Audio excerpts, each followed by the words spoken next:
Pergunta extremamente pertinente. Vocês não concordam? Como um Deus bondoso pode permitir o sofrimento? Hoje nós começamos um projeto que inclui uma série de sermões cujo tema principal é a resposta. Mas qual é a pergunta? E a primeira pergunta em que nós buscamos uma resposta no Evangelho é justamente essa: como um Deus bondoso permite o sofrimento? Num tempo em que o Senhor tem levado tantas pessoas, em que nós temos visto o sofrimento batendo a porta em todos os momentos, em que nós temos sido surpreendidos com o medo, com a dor, com a angústia do coração humano. Como o Evangelho nos responde? Como o Evangelho pode responder você, meu amado, minha amada, que inclusive às vezes está aí, sem poder sair da sua casa, em meio a uma pandemia, aflito, desencorajado, desestimulado, quem sabe cheio de medos e ansiedades. Vamos orar para que o Senhor nos guie a essa resposta? Com certeza, não sou eu, como indivíduo, que tenho essa resposta para dar, mas é a palavra de Deus. Então, que ela nos traga luz em relação a esse tema. Senhor, nos conduz agora na reflexão dessa questão tão profunda, complexa, mas situação e questão, questionamento que nós precisamos e ansiamos no Senhor termos uma resposta. Que ela nasça do teu coração, através da tua palavra, que o Espírito Santo do Senhor ilumine as mentes e os corações de todos aqueles onde esta palavra chegar, seja agora, nesse exato momento, seja num futuro breve, e que essa resposta, acima de tudo, nos leve aos teus pés, nos leve ao teu trono de graça. É a nossa oração em nome de Jesus. Amém. Imagine que eu e você, nós fomos contratados para formarmos uma equipe de pesquisa. E nós estamos lá na Avenida Anhanguera, perto da Praça do Bandeirante. E ali nós estamos, de maneira aleatória, chamando algumas pessoas para responderem essa pesquisa. E a pergunta é essa: como um Deus bondoso pode permitir o sofrimento? E aqui eu queria então que você fizesse comigo um exercício de reflexão. A primeira pessoa que chega para responder essa pergunta é uma senhora já, de certa forma, vivida. E quando então ela é questionada, como um Deus bondoso pode permitir o sofrimento?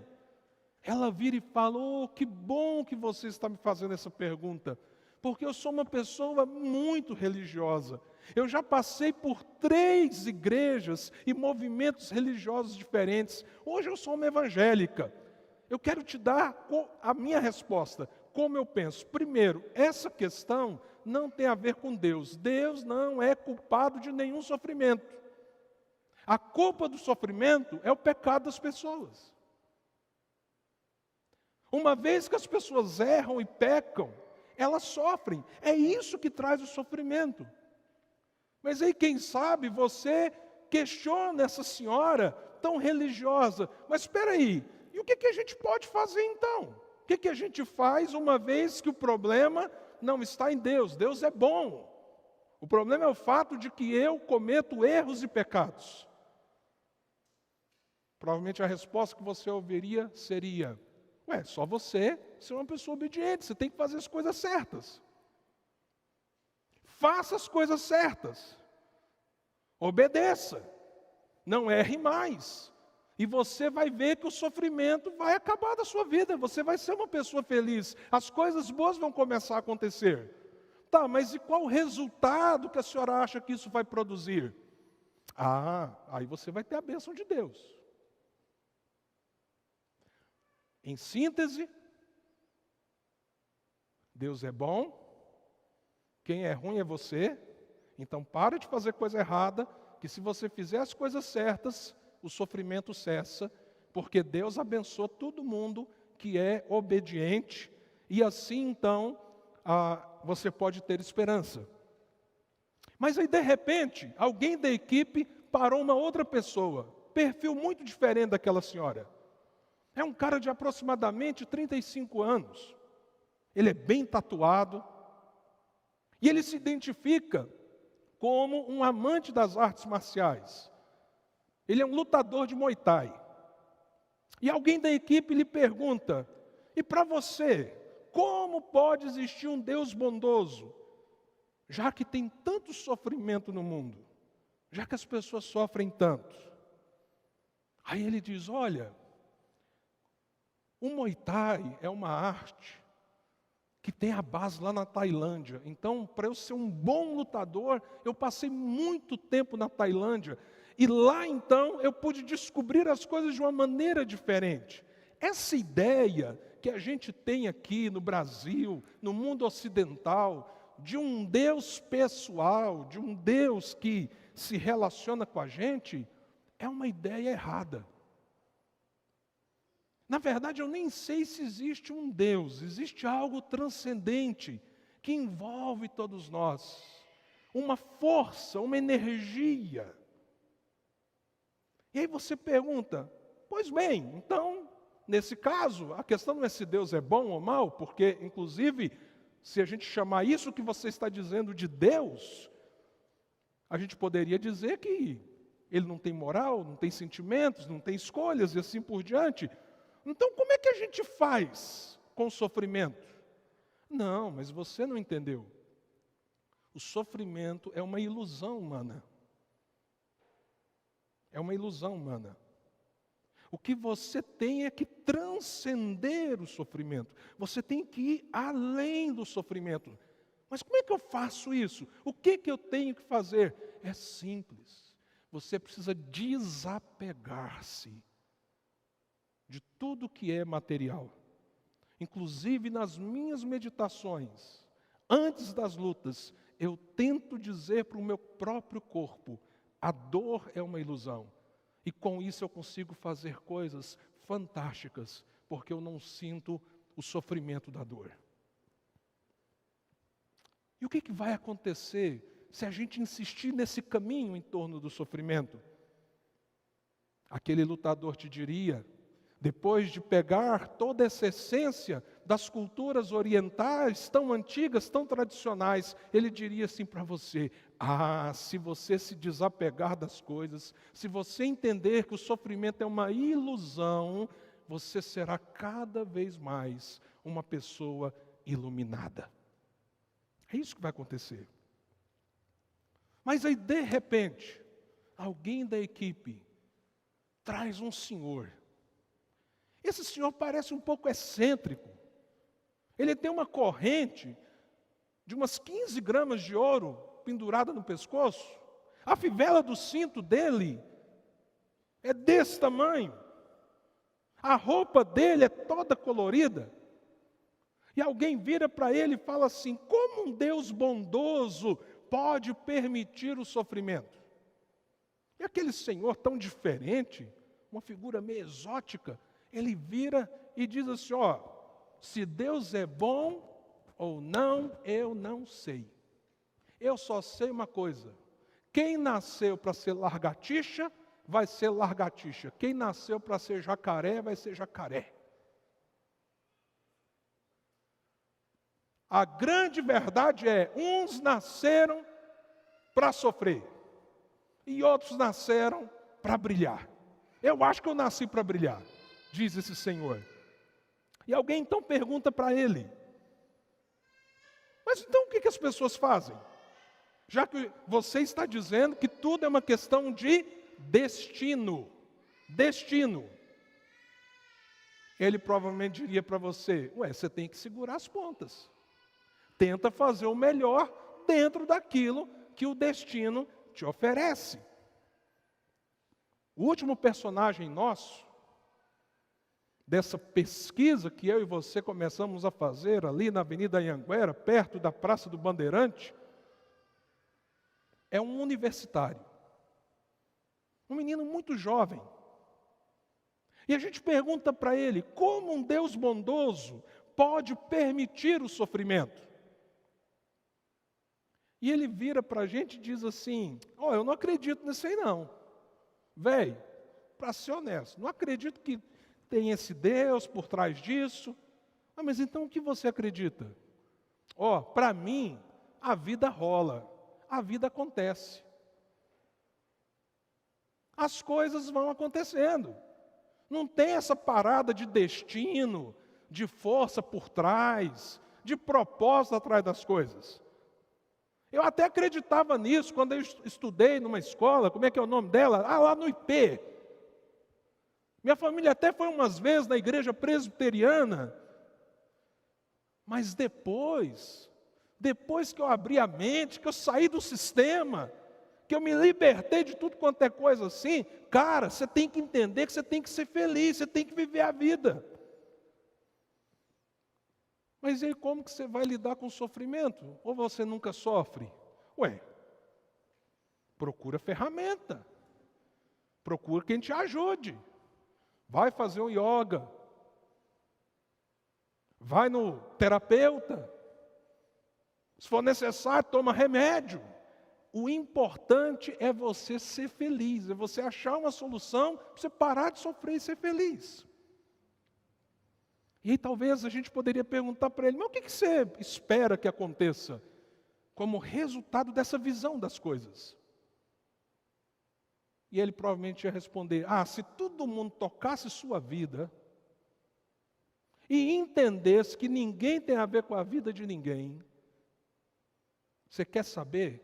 A gente ia ter uma sociedade muito melhor, um mundo muito melhor, com muito menos sofrimento.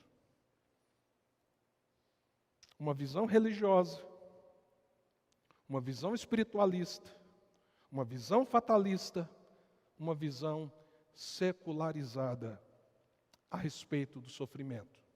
Eu não sei se você se identifica, seja em parte ou na totalidade, com algum desses personagens. Eu não sei se é esse tipo de resposta que você daria à pergunta, como um Deus bondoso pode permitir o sofrimento? A pergunta nessa noite é, que resposta o Evangelho dá a essa questão? E eu gostaria muito que nós olhássemos para uma das várias porções bíblicas que falam a respeito disso. Nesse caso, 1 Pedro, capítulo 1. Nós vamos ler do verso 3 ao verso 9. Esse é um tema muito mais recorrente na Bíblia do que você imagina. E a Bíblia não tem uma resposta subjetiva e nem simplória. O meu único lamento nessa noite é que eu não tenho o tempo que eu gostaria de ter para explorar tantas questões envolvidas nessa resposta. Mas eu quero pelo menos te ajudar com o centro, com o cerne da resposta bíblica. Vamos olhar para esse texto de maneira objetiva? 1 Pedro, capítulo 1, verso 3. Bendito seja o Deus e Pai de nosso Senhor Jesus Cristo, conforme sua grande misericórdia, Ele nos regenerou para uma esperança viva, por meio da ressurreição de Jesus Cristo dentre os mortos, para uma herança que jamais poderá perecer, macular-se ou perder o seu valor, herança guardada nos céus para vocês, que mediante a fé são protegidos pelo poder de Deus, até chegar à salvação, prestes a ser revelada no último tempo. Nisso vocês exultam, ainda que agora, por um pouco de tempo, devam ser entristecidos por todo tipo de provação. Assim acontece para que fique comprovado que a fé que vocês têm, muito mais maravilhosa do que o ouro que perece, mesmo que refinado pelo fogo, é genuína, resultará em louvor, glória e honra quando o Senhor Jesus Cristo for revelado. Mesmo não tendo visto, vocês o amam, e apesar de não verem agora, creem nele e exultam com alegria indizível e gloriosa, pois vocês estão alcançando o alvo da sua fé, a salvação das suas almas. Como é bom revisitar esse texto, não é? Mas o que ele nos responde acerca dessa pergunta? Como um Deus bondoso permite o sofrimento? O texto já começa reafirmando como Deus é benigno. A Bíblia faz questão de reafirmar e reafirmar: Deus é bom, Deus é bom, Deus é bom. Por isso Ele é bendito. Por isso Ele é bendito. A bondade em Deus, ouça isso que eu vou te dizer.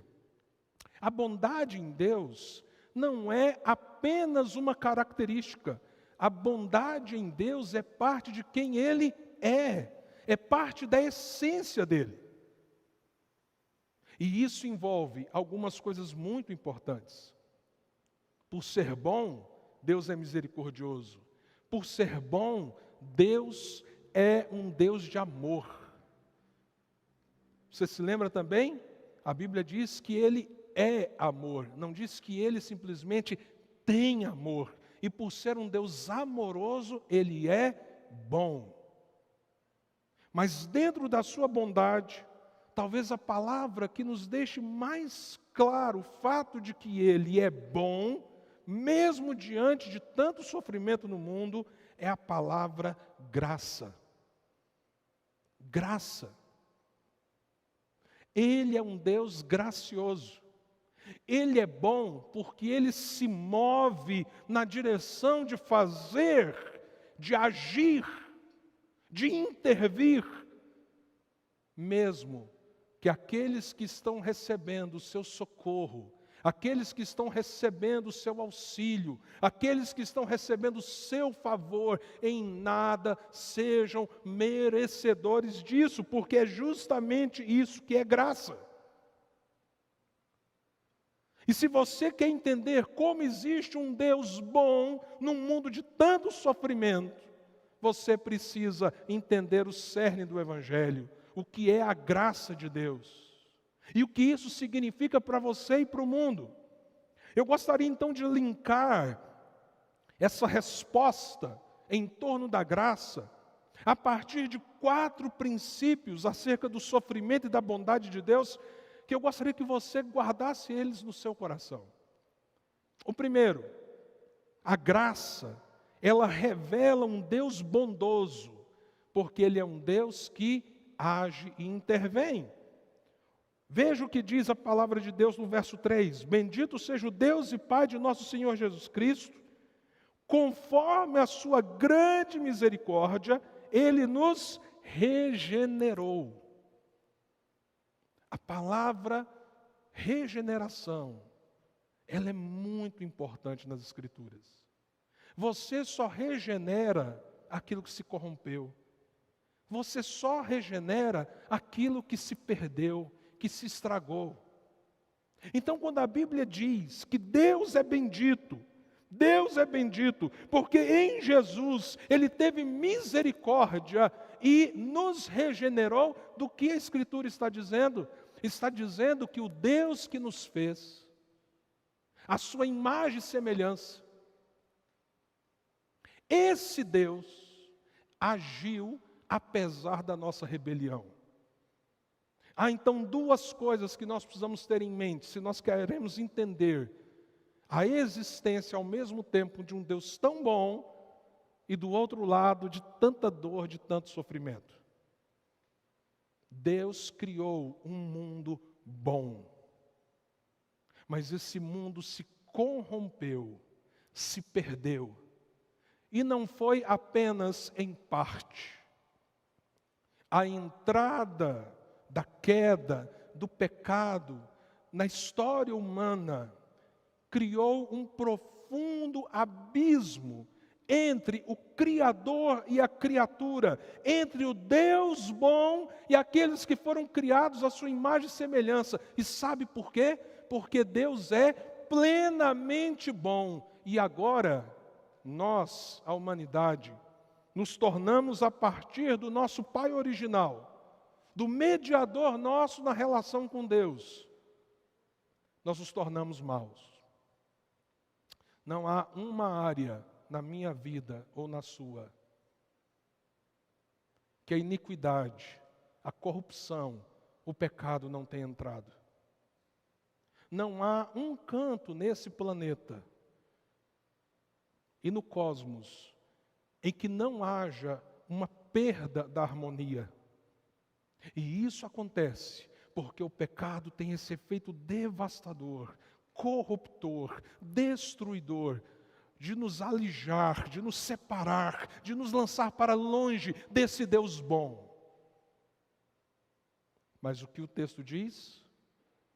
Que Ele teve misericórdia. Ele teve misericórdia. E como Deus teve misericórdia? Agindo na história de um modo redentivo. Pense comigo. Deus necessitava algum dia sentir frio? Deus necessitava passar por fome?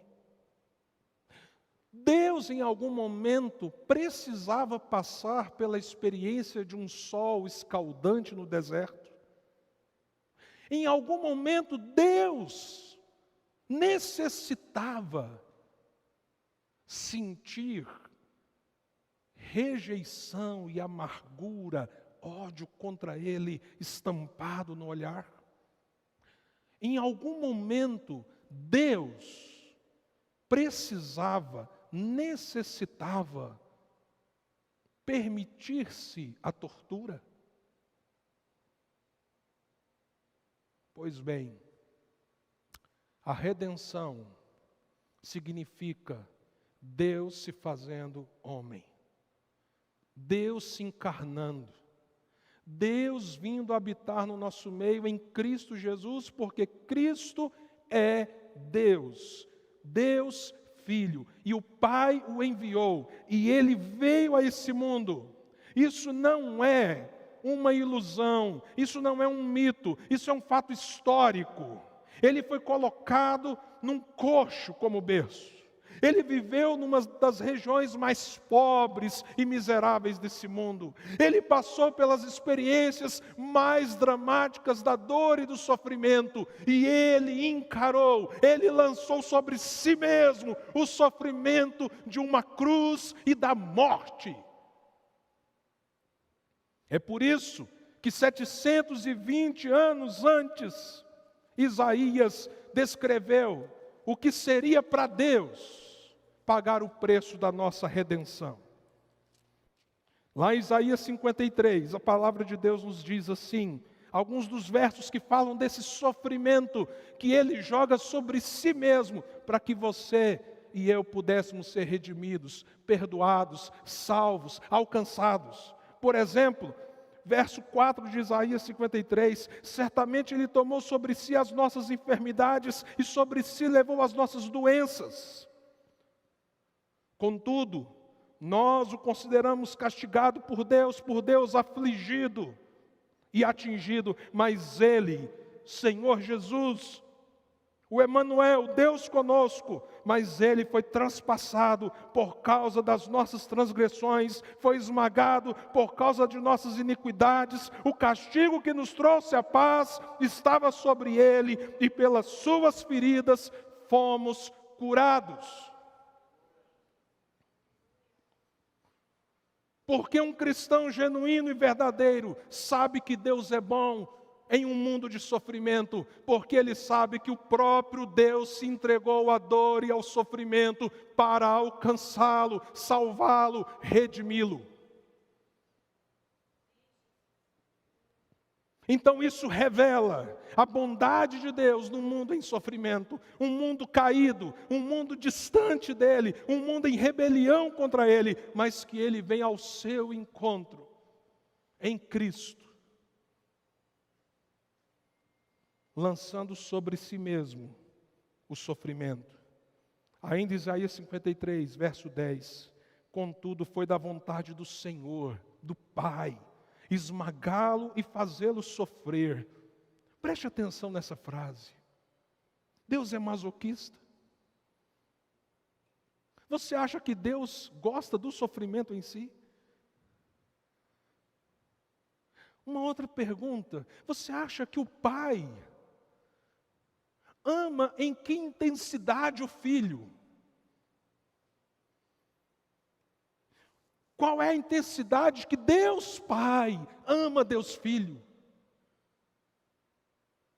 Mas o texto está dizendo que o Senhor resolveu entregar o próprio Filho, esmagá-lo e fazê-lo sofrer. E embora o Senhor tenha feito dele, veja, uma oferta pela culpa. Aqui está o segredo. Mas por quê? Por quê? Por quê, Pai? O sofrimento do teu Filho unigênito? Porque alguém precisava pagar. Deus, Ele é bom, mas Ele não é só bom. Deus é justo. E Ele é juiz. Então Ele não podia simplesmente pegar a sua culpa, a minha culpa, e dizer, não, está tudo bem, você está liberado. Eu vou cuidar da sua eternidade, mesmo você tendo tantos pensamentos, tantas escolhas, tantas ações totalmente contraditórias à minha bondade e à minha santidade. Faz de conta que isso não aconteceu. Meus amados, nós temos que entender que Deus não é como nós somos. Ele é bom, mas Ele é juiz. Então, como Deus resolve essa equação? Eu vou lançar a dor, o sofrimento, o peso da culpa sobre quem eu mais amo, o meu Filho unigênito, para que gente má e perversa seja salva.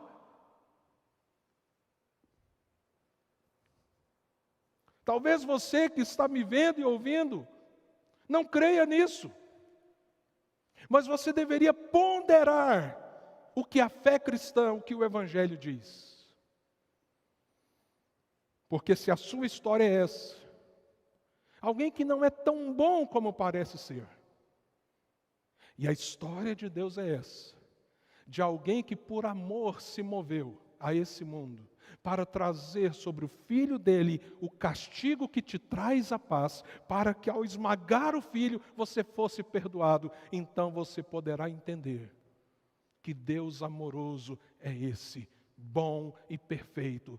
E porque esse mundo em sofrimento, que virou as costas no Éden para ele, que lançou sobre si próprio as dores e o sofrimento por causa da queda, porque esse mundo sofre tanto. Mas o texto que nós lemos nos revela mais alguns princípios. E o segundo princípio é o seguinte: a graça revela um Deus bondoso porque Ele intervém, regenerando, salvando. Mas também a graça nos revela um Deus bondoso, porque esse Deus que nos salva, agora nos dá esperança. Veja o que o texto diz, Ele nos regenerou para uma esperança viva. Mas essa esperança nasce aonde? Na ressurreição. Aquele que morreu, e que ao morrer, venceu todas as hostes do mal, aquele que morreu, ressuscitou. E aquele que ressuscitou, disse, eu sou a ressurreição e a vida. Aquele que crê em mim, ainda que morra, viverá. E sabe o que ele fez depois de declarar isso? Ele tirou um amigo da sepultura e o ressuscitou, como sinal de que ele tem o poder para fazer o que ele disse que fará. O Evangelho mostra que num mundo de sofrimento, porque existe um Deus bom, é possível ter esperança. É possível olhar para frente. É possível, mesmo diante das dores mais profundas, dos sofrimentos mais intensos, perceber que o final da história, aquilo que nós chamamos de escatologia, o que está por vir, já está preparado. Já está preparado. E representa o enxugar das lágrimas. Representa a retirada do luto. Representa não existir mais dor, não porque você foi espiritualmente negacionista. Não porque você se desprendeu do material, como o espiritualismo budista e tantos outros movimentos propõem. Pelo contrário, você sabe o que vai ressuscitar? Porque quando você morre, o que vai para a terra é seu corpo. O pó volte à terra, alguém lembra o resto? E o espírito a Deus que o deu. O seu espírito, quando você morre, presença de Deus, que dá o destino eterno. O seu corpo para a terra. Então o que é que precisa ressuscitar? É o corpo. A ressurreição é a ressurreição do corpo, porque o corpo não é mau, o corpo não é uma coisa que te prende, o corpo é parte do que você é espírito e corpo, alma e corpo, e esse conjunto que você é o ideal de Deus para você. Mas por que você envelhece? Por que você adoece? Por que há tantas mazelas que acontecem com você, do ponto de vista físico? Porque o efeito do pecado está sobre esse mundo. E por favor entenda, diferente daquela senhora que compreende que o efeito do pecado tem a ver com o seu pecado individual apenas, eu estou dizendo que é a presença corruptora do pecado. Porque sim, às vezes nós sofremos pelas nossas escolhas. Quantas vezes nós sofremos porque fazemos escolhas erradas? Mas nós sofremos porque pessoas fazem escolhas erradas sobre nós. Há pessoas que nos geram dor, que nos levam ao sofrimento porque elas erraram na escolha. Às vezes não você. Há situações que nem você, nem outra pessoa errou. Simplesmente você está lidando com o sofrimento e com a dor. Por exemplo, numa tragédia natural. Há sofrimento até porque você é firme na sua fé. E a Bíblia diz isso, que muitos de nós seremos perseguidos. E a Bíblia diz, bem-aventurados, quando vocês forem perseguidos e por causa do meu nome vos injuriarem e disserem todo mal contra vocês. Regozijem e exaltem o Senhor, porque grande é o galardão de vocês nos céus. Então você pode sofrer até pelo simples fato de você amar Jesus nesse mundo. Você entende isso?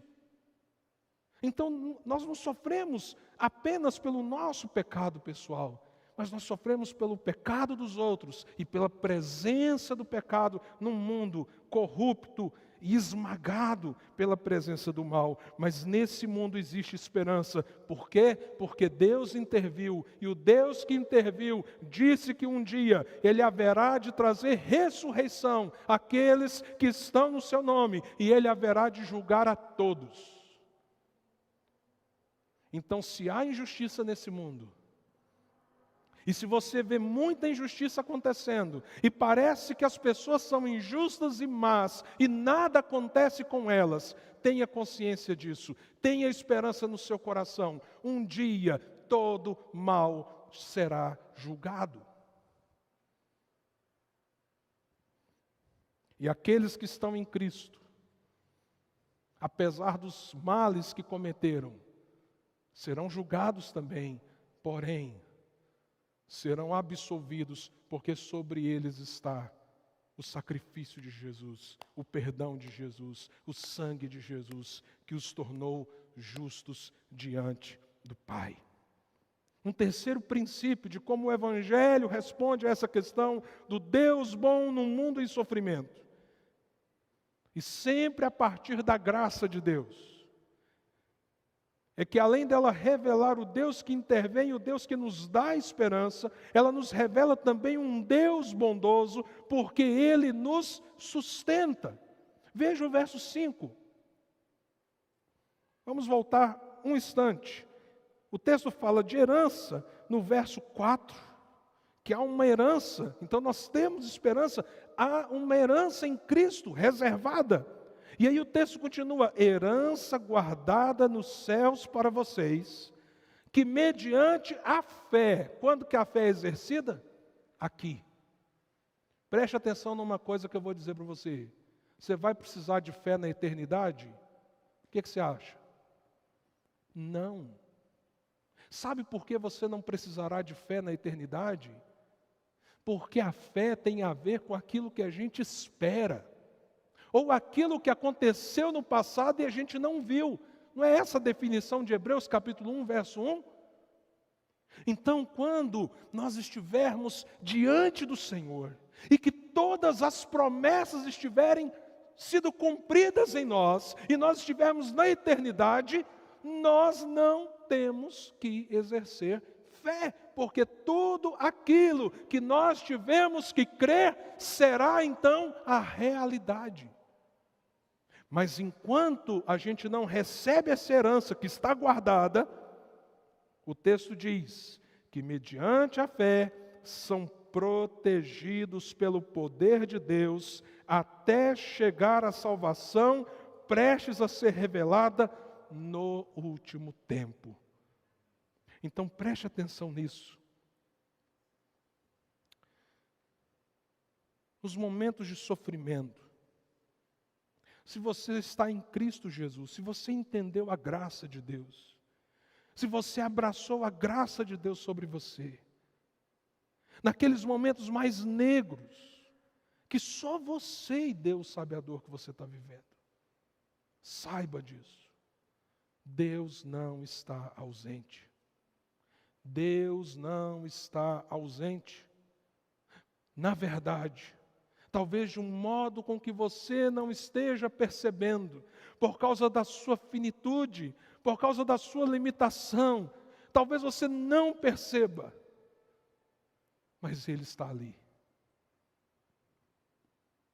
O Consolador, que é o Espírito Santo, gemendo com você nas suas orações e aperfeiçoando as suas orações diante do Pai, e fazendo isso no poder da cruz que te redimiu e te salvou. Então Ele te sustenta até quando? Até que a plenitude da salvação se revele. E veja que o texto não está dizendo nos últimos tempos, mas no último tempo, até que Cristo venha. Nós que aqui estamos, exercendo a fé, que tem a ver com a nossa confiança nas promessas de Deus, nós vamos andando de fé em fé. Não sabemos quais os sofrimentos que chegarão. Às vezes estamos lutando com os sofrimentos pelos quais já passamos, mas que ainda não digerimos. Mas podemos ter a certeza de que nós estamos sendo sustentados. Aconteça o que acontecer. E nós temos essa certeza, porque Deus tem nos dado fé. E fé é a certeza das coisas que esperamos, a convicção de fatos que não vemos. Então, às vezes, você não está vendo Deus em meio ao seu sofrimento, mas a fé te diz, você não vê, mas Ele está. Ele está com você. É assim que o Evangelho responde. Quando alguém indaga como um Deus bondoso permite o sofrimento. Por último, quando olhamos para o Evangelho da graça E vemos esse evangelho da graça, essa graça que revela um Deus bondoso porque Ele intervém, porque Ele nos dá esperança, porque Ele nos sustenta. A graça também revela um Deus bondoso porque Ele ressignifica o nosso sofrimento. Veja o verso 6 e 7. Nisso vocês exultam, ou seja, na esperança, na certeza de que Deus está nos guardando. Observe a sequência do texto. Ainda que agora, por um pouco de tempo,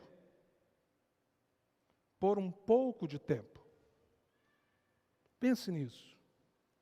O que é a sua vida diante da eternidade? Deus, eu tenho sofrido tanto, há tanto tempo. Talvez você não está conseguindo olhar com o olhar de Deus. Talvez o seu olhar não está voltado para a eternidade.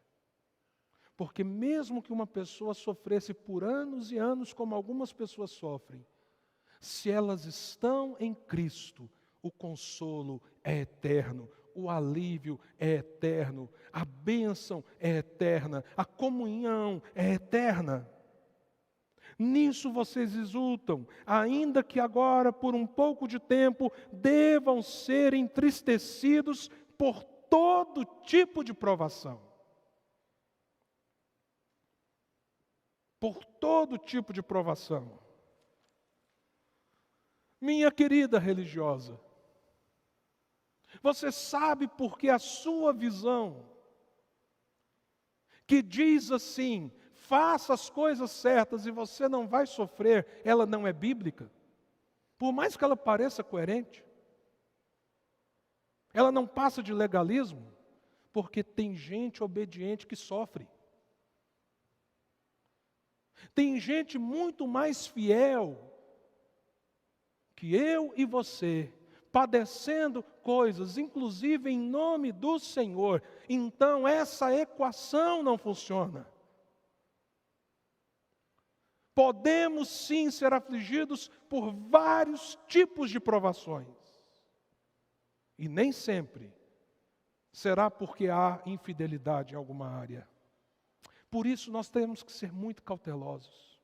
Não existe um lugar que gente que se diz crente fale mais besteira do que em velório. Se você não tem uma boa teologia, em nome de Jesus, só chore com a pessoa, não fale, não abra sua boca. Porque se você chegar para alguém que está sendo afligido pela dor da perda e dizer, meu querido, você precisa fazer uma autoanálise. Por que que Deus está permitindo isso? Em outras palavras, você está dizendo? Sofrimento é fruto de escolha errada. Você está sofrendo? Então, eu quero te ajudar. Vamos investigar a sua vida. Ah, meus amados irmãos. Claro que Deus disciplina os filhos que ama. Existe sofrimento por causa das nossas escolhas, mas tenha muito cuidado. E quando a gente entende isso, a gente começa a dar um ressignificado, porque se Cristo, o meu Senhor, foi um homem de dores e de sofrimento, podendo ter escolhido o conforto e a glória que lhe estava reservada antes de todas as eras, eu posso padecer por dores, lutas, provações. Mas me desculpe a palavra um pouco estranha, mas há uma alquimia da graça. Você lembra o que é alquimia? Antigamente, na Idade Média, havia os alquimistas que tentavam transformar outros metais em ouro. Deus faz uma alquimia do sofrimento na vida daqueles que estão debaixo da graça. Deus transforma o sofrimento em purificação. Deus transforma o sofrimento em aprendizado. Deus transforma o sofrimento em experiências novas, para que você avance na sua jornada cristã. Deus te sustenta no sofrimento, mas Ele também dá um novo sentido para as dores que você passa, que esse mundo não consegue entender. E é por isso que o texto continua. Nisso vocês exultam, ainda que agora por um pouco de tempo devam ser entristecidos por todo tipo de provação. Assim acontece. O quê? As provações. Para que fique comprovado que a fé que vocês têm, muito mais valiosa do que o ouro que perece. Agora, preste atenção nessa afirmação de Pedro. Mesmo que refinado pelo fogo. O que torna o ouro puro? Fogo. E às vezes nós passamos pela fornalha. Para quê? Para sermos destruídos? Não. Para sermos purificados. E uma vez purificados, valiosos nas mãos do nosso Deus. Essa fé, mais valiosa que o ouro, mesmo que refinado pelo fogo, é genuína e resultará em louvor, glória e honra quando Jesus Cristo for revelado. Ah, meu querido lutador de Muay Thai, existe um Deus pessoal e Ele é bom. Ah, meu Senhor, tão excêntrico e tão fatalista. Existe um Deus que é bom, sim. E a história das pessoas, nas mãos dele, a história das pessoas pode ser mudada. Ele pega gente que parece que nasceu para ser largatixa, mas Ele não transforma em jacaré. Ele transforma em príncipes. Homens e mulheres que o mundo não são dignos deles. Ah, meu querido jovem universitário. Você que acha que tudo é o acaso. E que então a gente tem que viver intensamente para a gente ser feliz nesse mundo. E que a gente use as técnicas que ajudem a gente a esquecer a dor. Deixa eu te dizer, a vida não é simples assim. Há um clamor dentro da sua alma por algo que transcenda apenas a sua felicidade. E se um dia você for ficando velho, você perceberá que a resposta que está sendo dada nessa noite é a única resposta que poderá te trazer consolo quando você perder as pessoas que você ama, quando você não tiver a vitalidade que você tem, quando a sua boca não sentir tanto mais o gosto das coisas e o seu corpo não responder como hoje ele responde, quando as coisas que hoje para você são tão valiosas se tornarem efêmeras. Ai de você, se até lá você não entender o que o Evangelho diz sobre um Deus bom em um mundo de grande sofrimento. Nós estamos apenas começando. E eu gostaria de encerrar essa palavra e antes de orar por você que está aqui, por você que está aí, ouvindo essa mensagem, eu gostaria de convocar você. Chega de espiritualidade rasa. Chega de jargões evangélicos que talvez caibam bem numa placa de caminhão, mas que não respondem à sua alma. Chega do medo de abrir as nossas dúvidas diante de Deus, mas para isso nós temos que beber da fonte que é a palavra do Senhor.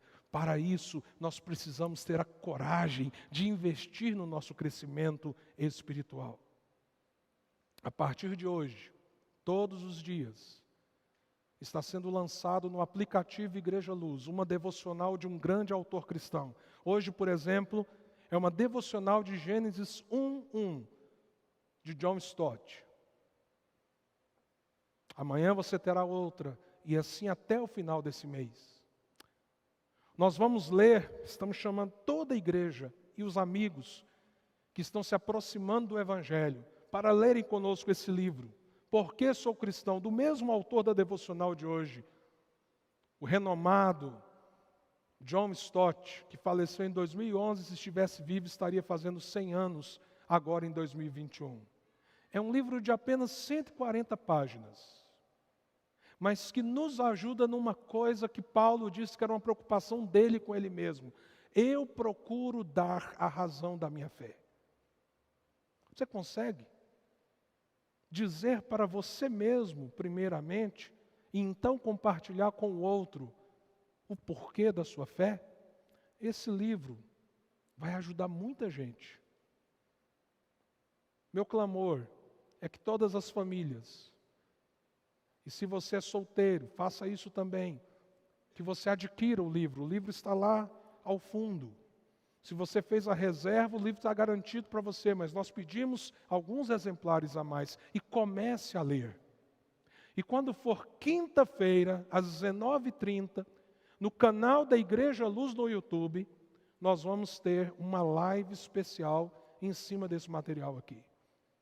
E durante todo o mês de agosto, nós vamos ter convidados selecionados para essa live. Na quinta-feira que vem, 19h30, estará conosco, como eu disse, pelo canal da Igreja Luz no YouTube, o reverendo Vinícius Jordão, da Igreja Presbiteriana Petrópolis, de Séries.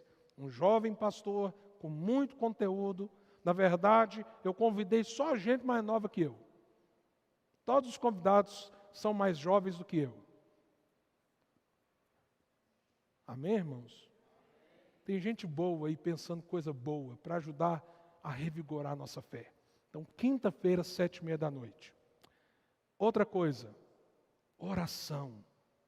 Então você tem devocional, escrita no nosso aplicativo, em áudio nos grupos de WhatsApp, você tem o livro para você ler, você tem a live de quinta para refletir, mas nós precisamos também aquecer o coração em oração.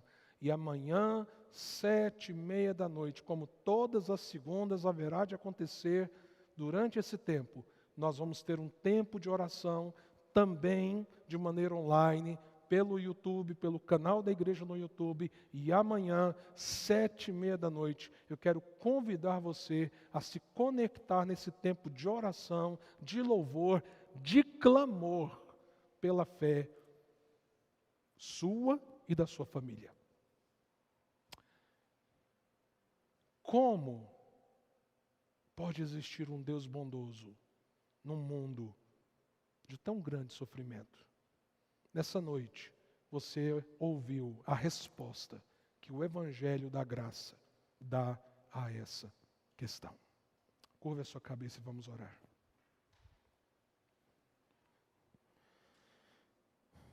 Senhor, vivemos um tempo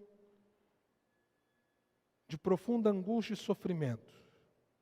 De várias formas, de várias dimensões, temos sido pressionados por provações, lutas, perdas, angústias. Em especial, ó Deus, esse tem sido um tempo de doença, de morte, que tem levado, ó Deus, muitas famílias ao luto, à dor e algumas até ao desespero. Mas nessa noite, nós queremos reconhecer, à luz da Tua Palavra, o Senhor é bom, a misericórdia do Senhor dura para sempre, e de geração em geração a Tua fidelidade. E nós sabemos disso por causa da obra do Senhor em nosso favor através de Jesus. A graça do Senhor derramada dos céus, quando o Senhor tomou sobre si mesmo as nossas dores, o nosso sofrimento e especialmente a nossa culpa. Por isso nós te bendizemos e te louvamos. E nessa noite pedimos, ó Deus, que a porção da Tua graça seja derramada sobre os aflitos, os quebrantados, os sofridos, os contritos de coração. Quem sabe nessa noite, alguém, ó Deus, que tinha uma outra percepção sobre o Senhor, mas que o Senhor abriu o entendimento. Quem sabe, ó Deus, nessa hora está sendo derramada a Tua salvação. Então, Senhor, recebe o coração dessa pessoa que se entrega a Ti nesse momento, dizendo a Ti que deseja que o Senhor seja o seu Deus. Ó Pai, clamamos para que dias de refrigério, dias de menos sofrimento e dor venham sobre o mundo, sobre o nosso país, sobre o nosso estado, sobre a nossa cidade, em especial sobre as nossas famílias. Renova, Senhor, o Teu favor sobre nós, porque o Senhor é bom o tempo todo, Senhor. O Senhor é bom. E é em nome de Jesus, o Teu Filho, que nós oramos. Amém. E agora, meus amados, que a graça do nosso Senhor e Salvador Jesus Cristo, o amor de Deus, o nosso Pai, e as ternas consolações do Espírito Santo estejam sobre todos vocês, não apenas hoje, mas para sempre. Amém.